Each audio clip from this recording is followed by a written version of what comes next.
I think a term that is a little more of a sales-ish term, but is relevant to know about, is called trigger events.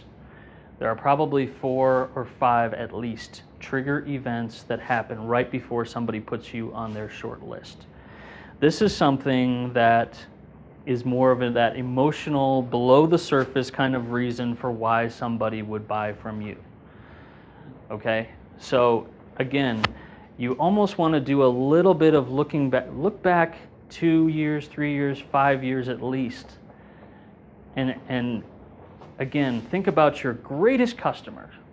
Steve was talking about the kind of client that could potentially refer you business, not just somebody who could, be a buyer from you, but somebody who can say, be a real advocate. We can't have enough advocates for us in the marketplace.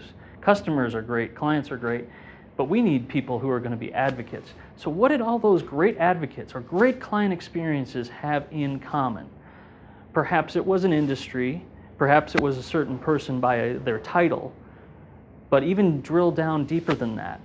What did they literally say before they came to you? What was the pain that they experienced? And why is that important? Because if you're going to craft any kind of content towards this audience, it's not going to be just about your services. The best content out there is always the stuff that thinks about, here is what my audience is going through. Here's what they are emotionally experiencing. It is not us content. It is not, here's all the great things. I had a few months ago, somebody hired me and said, can you take a look at our Facebook page?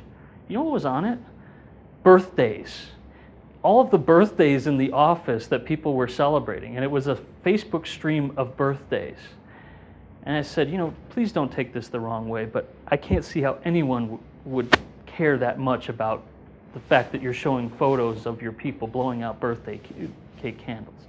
It's just not giving anybody anything to work with here.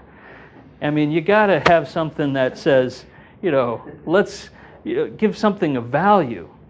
So it's okay to share some things like what Joe was saying, case studies that are about your business that you think could be relevant that somebody else could take.